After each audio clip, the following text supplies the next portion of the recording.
Wherever you turn around, it's a sea. It's endless, raging sea. Christ against Satan, good against evil.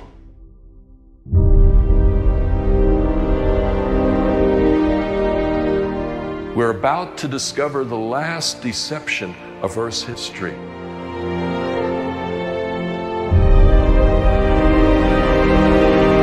But there is no way out. The entire universe is involved.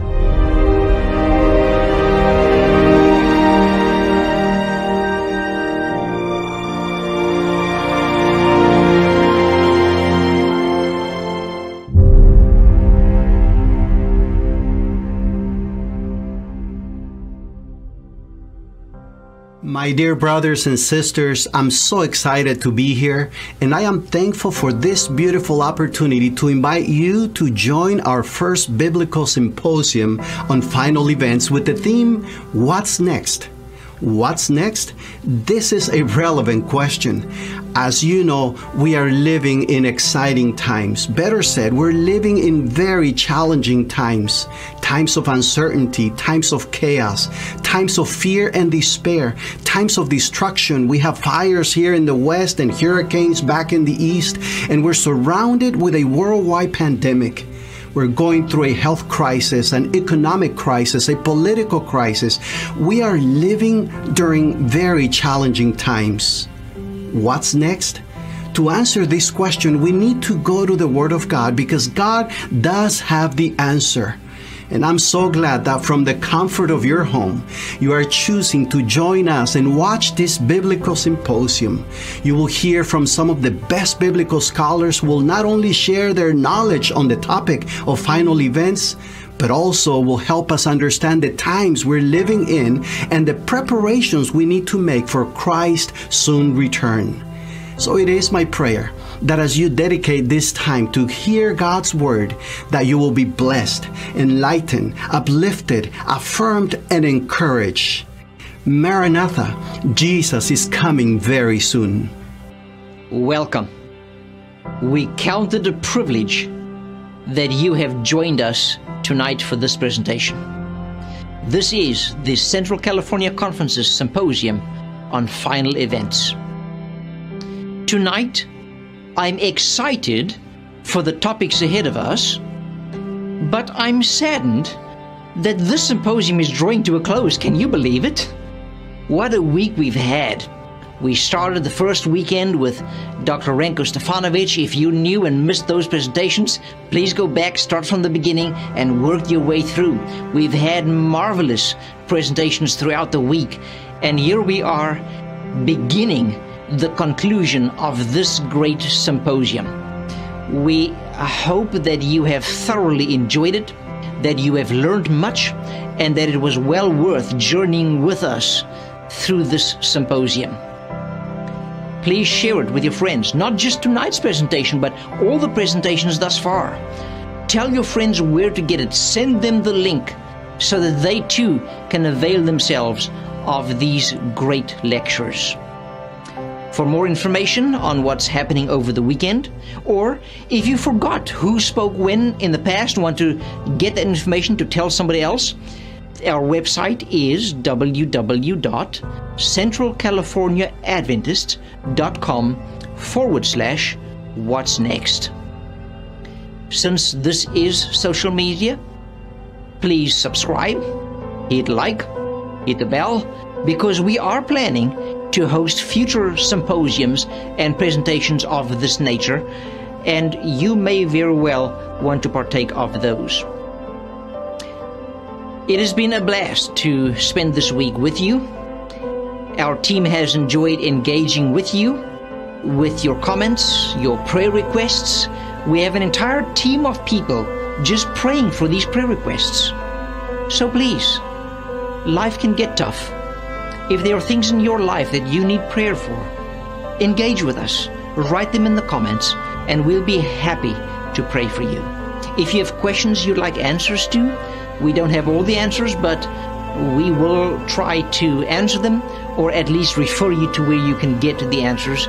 But please We don't seek to debate or argue. This is just a friendly symposium. I have the distinct privilege to introduce our speaker of tonight to you. I met him years ago in South Africa. He was there for a presentation, and even back then, years ago, he was an expert on the book of Revelation. Since then, I've heard him speak many times, and every single time, I find him to be clear, logical, and he just flows from one point and builds to another. He's easy to follow, and I love his presentations, and I'm sure you will too. But who is he? Dr. Jon Paulien has a BA from Atlantic Union College and a Master of Divinity degree and a PhD from Andrews University. His doctoral thesis, Decoding Revelation's Trumpets, Literary Allusions and Interpretations of Revelation 8 verses 7 to 12, was completed in 1987. Prior to his PhD, he worked as a Seventh-day Adventist church pastor for several years in New York City. He was a professor of New Testament interpretation at the Seventh-day Adventist Theological Seminary at Andrews University. He spent over 2 full decades at Andrews University. In 2007, he became Dean of the Faculty of Religion at Loma Linda University, a position he held till 2019. He and his wife Pamela have 3 grown children. This is the first presentation of 3 from Dr. Paulien. He is going to build. It's really important that you attend all 3 of them, because if you only attend the last one and having skipped this one in particular and the next one, you'll be lost. So please remember, join us for all 3 of his presentations. The topic that he will be addressing tonight is Principles for Understanding Prophecy Relating to Final Events. And the reason why he's tackling this topic tonight is to set the table to address the interpretation of the prophecies relating to the Sunday law. So these topics tie together very carefully. Please stay for all 3 of them. So tonight, once again, Principles for Understanding Prophecy Relating to Final Events.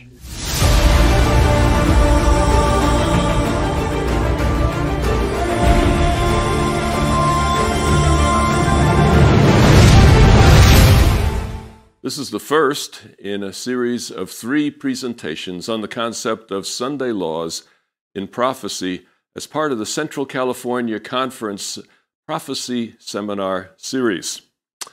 And so I'd like to begin by noting that this is a very popular Seventh-day Adventist belief. In fact, it's since COVID-19 that I've become aware how popular it is, because I've been able to do Zoom sessions with places like Bahamas, Malaysia, Philippines, Indonesia, Europe, etc.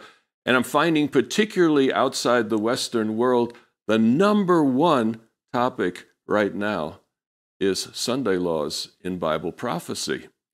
And you might wonder why that would be. Some people are even telling me that's true in North America, at least in many of the local churches. And I think the reason that it's become kind of the #1 topic is that I think it's seen as a key sign of the end, perhaps the sign of the end. Many signs of the end are, shall we say, a bit ambiguous. For example, the gospel will be preached to the whole world and then the end will come. Sounds pretty clear, but how will you know that the gospel has been fully proclaimed in your own neighborhood, much less in the rest of the world? But the idea of a Sunday law passed in a specific governmental building, the House of Congress in the United States, that is a measurable, clear statement of something to look for, and people say, when that comes, I will know that the final events are getting near. And in fact, in the general understanding, it's not just Sunday laws in the United States, but worldwide, and that what happens in the United States will trigger the rest. So that's what I'm discovering as whatever topic I speak on, that's the question that people always want me to come to in the end. The problem is, though, fixing on such a detail when you have the whole ocean of Scripture to study can result in quite a bit of imbalance. And so I thought that taking a careful look at this topic, first of all, taking a look at the biblical principles that we find in prophecy. Sunday laws are unfulfilled prophecy as of yet, and in the Bible, studying fulfilled prophecy to see how God moves from prophecy to fulfillment will help us have the right response to unfulfilled prophecy when the time comes. So we'll begin with some prophetic principles in this session. In the session to follow, we'll take a look at the key biblical text, which is Revelation 13 and verses 13 to 17. And then in the final presentation, we'll look at the key statements in the writings of Ellen White, The Spirit of Prophecy, and see exactly what it is she said about the biblical text and about the topic, and draw some conclusions from there. As we begin, though, I want to just share with you one important background, and that is the difference between a believer and a scholar. You see, I'm both of those. I'm a believer. I believe in the Scriptures. I believe in the Seventh-day Adventist Church and its mission. I believe in the writings of Ellen White, and I believe that God used her. And as a believer, you make certain commitments, even though you may not have absolute proof. You may not have 100% evidence for everything that you believe. Believers make commitments. The job of the scholar is to be constantly testing the evidence for those commitments and seeking to improve on things, seeking to make things clearer, seeking to better understand the biblical text. Now, a good example is Uriah Smith in Revelation 13. As Uriah Smith laid out Revelation 13, he saw some of it in the Middle Ages and some of it at the end of time. I'm not sure that he actually carefully looked at the biblical text itself, but seems to be operating more from the way Seventh-day Adventists were thinking at the time. Well, when the General Conference had a Daniel and Revelation committee back in the 1980s, they asked me and others to help them study these issues, and we discovered that in Revelation 13, there's a shift of tenses between past and present and future. And when you study the passage in the light of the Greek text, you discover that the kind of shifts that Uriah Smith made actually do work in the text. But now we have a stronger biblical foundation for what we may have believed in the past.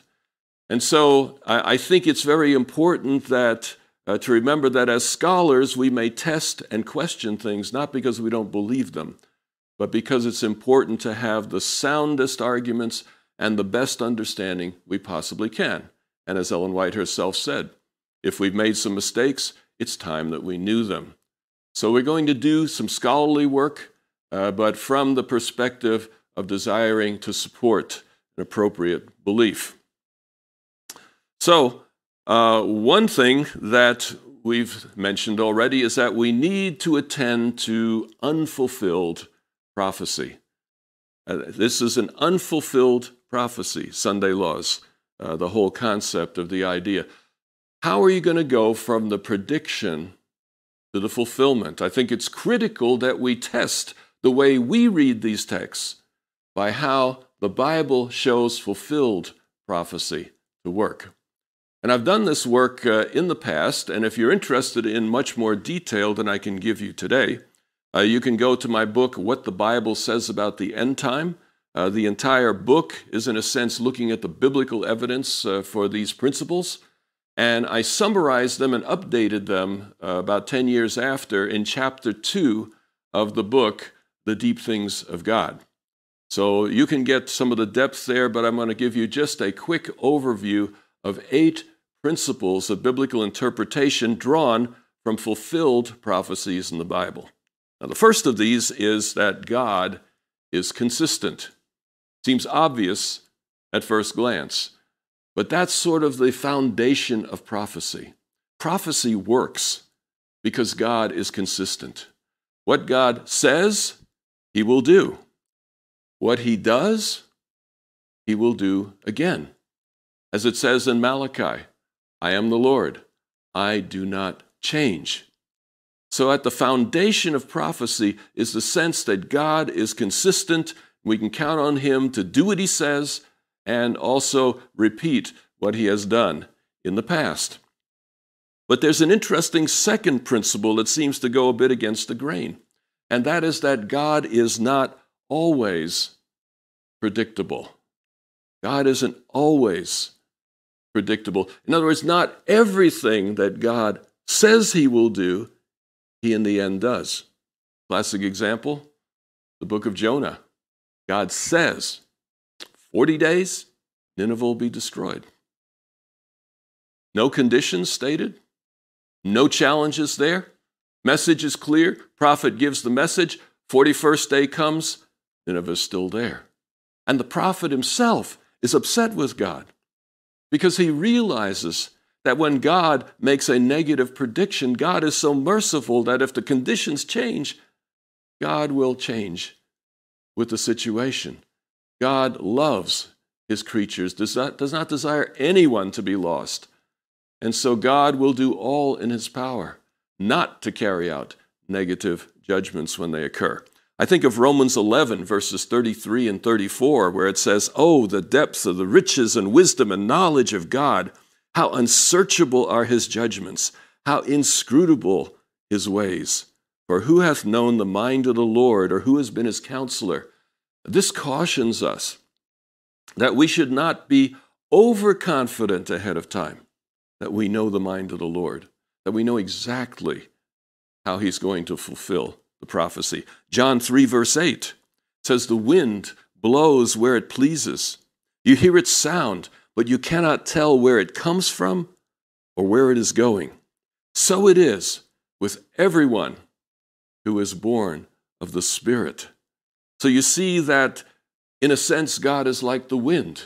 We may think we know the future because of what prophecy says, but God resists that kind of reading. God says, I am still free to do what I do. So God is not always predictable. When prophecies are fulfilled, many times they fit every detail. But there are other times when not every detail of the pattern is carried out, and that is an important principle to keep in mind. Principle number 3 is that God is creative. In other words, God can do some things in fulfilling a prophecy that He hadn't actually told you He was going to do. God is creative. As the situation develops, God may develop new aspects to the prophecy and bring out deeper involvement. For example, Isaiah 43. In Isaiah 43, we see that the Exodus is a model for what God will do when He brings Israel out of Babylon. And so it goes into the model there, and it quotes a little from Exodus 15. But then in verses 18 and 19, it says, "Forget the former things. Do not dwell on the past. See, I am doing a new thing." So God says it's going to be like the Exodus and not. All right? So as we look forward to that future, we need to recognize that God is free to not carry out every detail of the pattern. He's also free to add new things to the pattern. In other words, prophecy is not given to satisfy our curiosity about the future. It's given to strengthen our faith and to teach us how to live as we prepare for the things that are coming. What's the scholarly evidence for what I've just shared with you, those 3 principles? God is consistent, God is not always predictable, God is creative. Well, I began with creation, the flood, and the Exodus. 3 great stories. And in those stories, you see God acting in very consistent ways. It's amazing how much what He does and how it's described in the Hebrew fits from one to the next. So much of the creation story is repeated in the flood story. The flood is a disintegration of creation and then a rebuilding of creation. And the language of Genesis 1 and 2 is repeated in Genesis 6 through 9. Then when you get to the Exodus, surprisingly, a lot of the language of creation is then repeated in the context of the Exodus itself. And so God is consistent, but not every detail of creation is carried out in the flood. Not every detail of creation in the flood is carried out in the Exodus, and God in the Exodus does some things he never did before that become models for his later activity in the prophets and with Jesus Christ. So we see in God's actions consistency, unpredictability, and creativity. In addition to that, when you go to the fulfilled prophecies, when you go to Isaiah, Jeremiah, Ezekiel, Malachi, etc., you can see the same three principles operating. God is consistent, God is not always predictable, and God is truly creative. Some more principles. Number 4, God meets people where they are. We sometimes think that prophecy is God taking a look at the future and projecting that future in detail to the prophet's mind. But what actually happens is God gives the prophecy to the prophet in a form that that prophet can understand. And so God meets people where they are. The great example of that is the 4 Gospels: Matthew, Mark, Luke, and John. There's only one story of Jesus. There was only one Jesus. But there's 4 complete stories of Jesus, each of them different, because each of these Bible writers was different. And each of them framed the story of Jesus in the light of their own language, in the light of their own time and place, in light of their own background and understanding. This is illustrated, of course, in Jesus himself. He didn't come as a 21st century American. He didn't come as a medieval knight. He came as a first century Jew living in Galilee, speaking the language of Galilee, and being very much involved in the life and the customs of that particular time and place. God meets people where they are. Of course, the most classic example of that is Daniel 2 and Daniel 7, where you have 2 prophets, one a pagan king and the other a Hebrew prophet. To the pagan king, God gives the vision in the form of an idol, and to the Hebrew prophet, he gives it in the form of creation, the language of creation in Daniel 7. God met each of these men where they were. So we need to understand prophecies in terms of the time, place, and circumstances of the prophet, critical to the shape that the prophecy takes and how it will eventually be fulfilled. Principle number 5 is that God often spiritualizes history. In other words, he takes historical events, makes them a part of the prophecy itself, and then fulfills it not in a literal way, but he fulfills it in a spiritual way. And that is surprising. For example, in Revelation 13:15, you have the story of a death decree that worship this image or you will be killed. And your mind immediately goes back to Daniel 3. The story on the plain of Dura is the foundation for Revelation chapter 13. But in Revelation 13, it's not a particular location on earth, it's worldwide.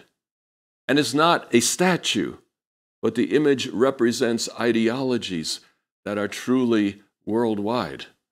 So God takes the historical event as a model for something he does on a much grander scale in Revelation 13. Principle number 6 is related to number 4, where it says God uses the language of the prophets past and present.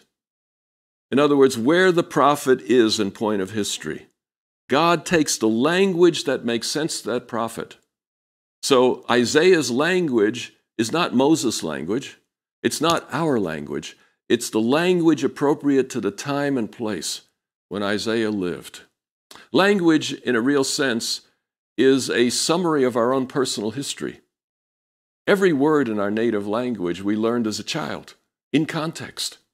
And so when we read the Bible, it's natural to read into the Bible, in our native language, the meanings and context that those words mean to us.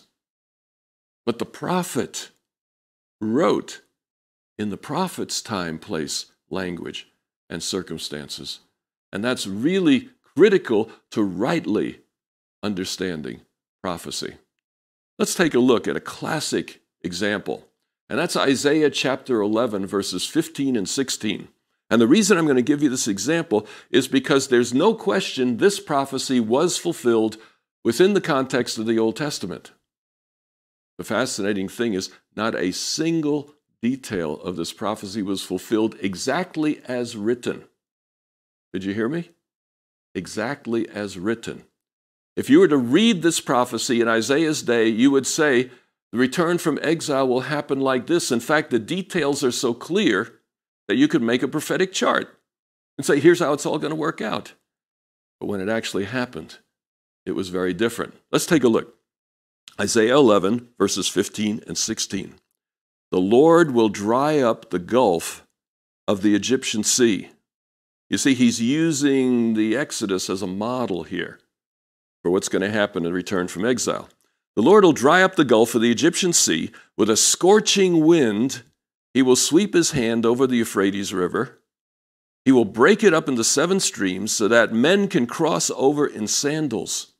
There will be a highway for the remnant of his people that is left from Assyria, as there was for Israel when they came up out of Egypt.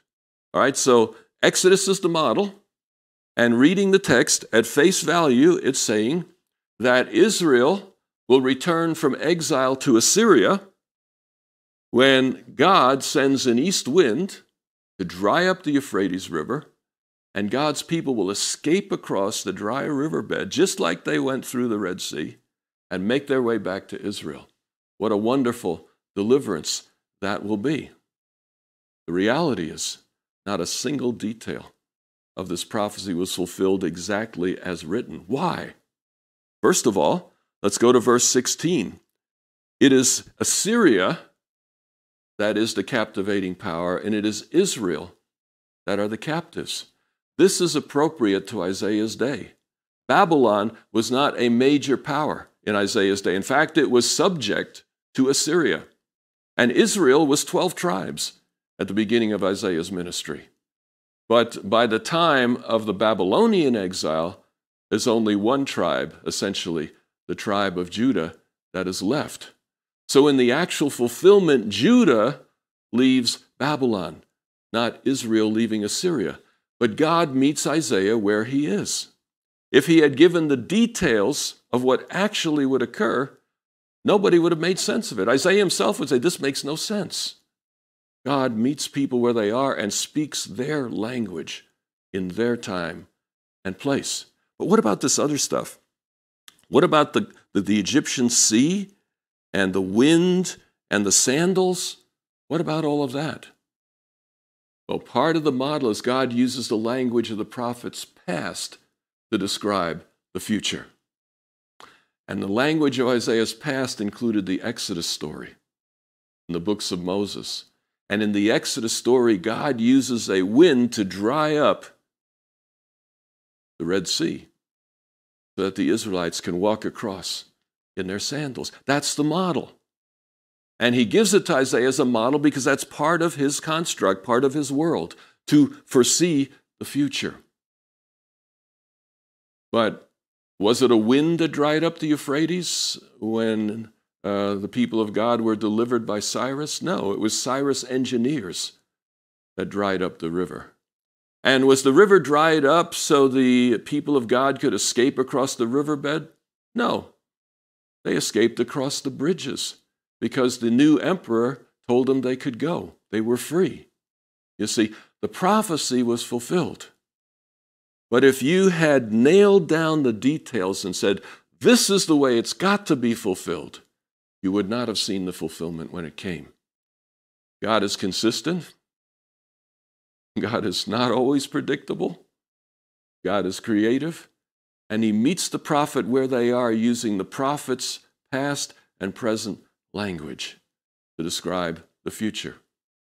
And I humbly submit to you that Ellen White was a prophet like the biblical prophets, and if you believe that, then God is going to be operating under similar principles with her writings, which we need to attend to in a later session.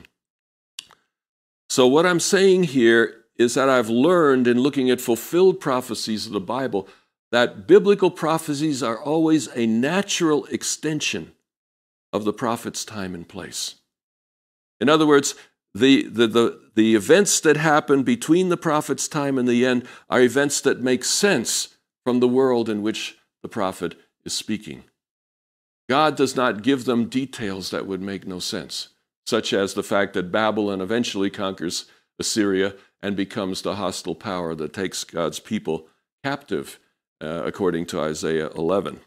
Principle number 7, and this should be obvious by now. Fulfillments of prophecy are always clearest as or after the fulfillment occurs. To project the fulfillment ahead of time does not always work. In other words, the prophecy wasn't given so that we could make charts. The prophecy wasn't given that every detail would be clear ahead of time. The prophecy was given so that when the fulfillment comes, it would strengthen our faith. And we would know, in fact, this is the fulfillment that was to come. That's always the clearest. And in case you don't believe me, let's take the words of Jesus. John 14:29. I have told you now before it happens, so that when it does happen, you will believe. The purpose of prophecy is faith. The purpose of prophecy is our commitment to God. It is not to satisfy our curiosity about the future and how curious we are. Jesus' disciples were curious. Lord, when is the temple going to be destroyed? What's the sign of your coming? We're all curious. And if it was for our good to have a detailed map of the future, we would have it. But the principles of fulfilled prophecy tell us that we can have a general idea of the future, but the detailed map is not good for us to know. Finally, the difference between apocalyptic and classical prophecy. 2 types of prophecy have been identified in Seventh-day Adventist study of the prophecies. Apocalyptic prophecy is like Daniel 2 and Daniel 7. Often comes in visions, and those visions are often symbolic visions, and they produce a series of events from the prophet's day to the very end. Apocalyptic tends to be sequential. It has more clarity when it comes to the far future than classical prophecy does. Classical prophecy, on the other hand, is like Isaiah, Hosea, Matthew 24, and similar Bible books. And classical prophecy is when God speaks very much within the immediate future of the prophet. It may have implications for the far future, but God is addressing the prophet in a specific time and place, describing that end in the context of the prophet's immediate future. So classical prophecy tends to be conditional, which means that not everything God says will happen because the conditions may change. In Last Day Events, page 38, Ellen White herself says, it should be remembered that the promises and threatenings of God are alike conditional. That's one reason you can't predict on the basis of prophecies, because prophecies are usually conditional. There are some aspects of apocalyptic prophecy that are not conditional, like the second coming of Jesus. But many aspects of Bible prophecy, especially classical prophecy, are conditional, just like Jonah, once again. No hint that it's conditional, but clearly it was. And when the Assyrians repented, God said, good for them. I'm not going to carry out the judgment that I had predicted. So classical prophecies are conditional, and they're concerned with the immediate setting and the near future of the prophet. This, I think, will be very important for us when we take a look at what Ellen White has to say. It'll also be important for Revelation 13, because Revelation was given in the time, place, language, and context of a first-century writer. Revelation was not given in the 21st century with our language and our way of thinking and talking. So to rightly understand both Revelation 13 and the predictions of Ellen White, we need to be very much aware of the principles of prophecy that we find when we look at fulfilled prophecies in the Bible. So let me summarize. And there you see it on the screen. God is consistent. God is not always predictable. God is creative. God meets people where they are. God spiritualizes history. God uses the language of the prophets past and present to describe the future. You need to know the language of the prophets past and present to rightly project the future.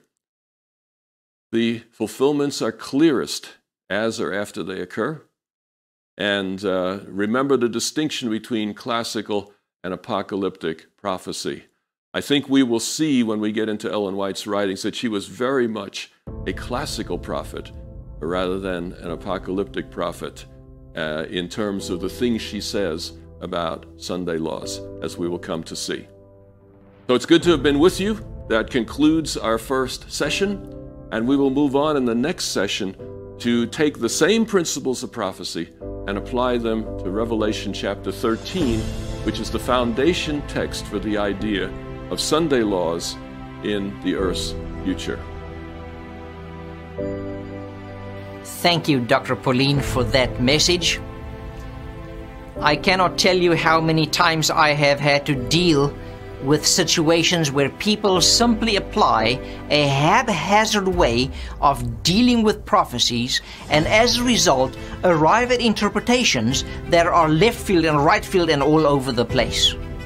So thank you, Dr. Paulien, for teaching us that when we deal with prophecy, we've got to follow clear biblical principles in interpreting them, and that those principles are in fact from the Bible. You truly have set the table for us moving forward to eventually get to applying these principles to the prophecies regarding Sunday laws. I'm sure that you would not like to miss that. So please invite your friends. Subscribe, like, hit the bell. If you would like to contact your friends or tell people about the symposium but forgot who the speakers were, where they had their degrees from, what degrees they have, what topics they spoke about, remember, all of that is available on our website at www.centralcaliforniaadventist.com/what's next. I'd like to thank you for being with us, not just today, but all week. And by the way, if you're new, please go back and look at all the presentations from this symposium, a symposium on final events. I'd like to invite you to join us tomorrow morning. We are going to have a panel discussion on the topic of the Sabbath, but perhaps not as you think. We're going to look at the Sabbath from very different perspectives as it relates to end times. Leading the discussion will be Dr. Daniel Govea, who has a Doctorate of Ministry degree from Andrews University.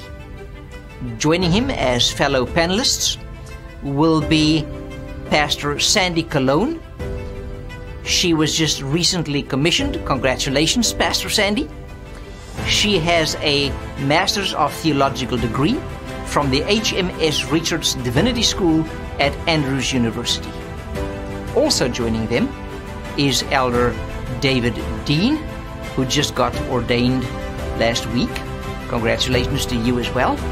And similarly, he also has a Master's of Theological Studies degree from the HMS Richards Divinity School at La Sierra University. We so look forward to this discussion, broadening our horizons on the Sabbath. Following the panel discussion, we're going to have Dr. Jon Paulien present session 2 of his series on the Sunday Law.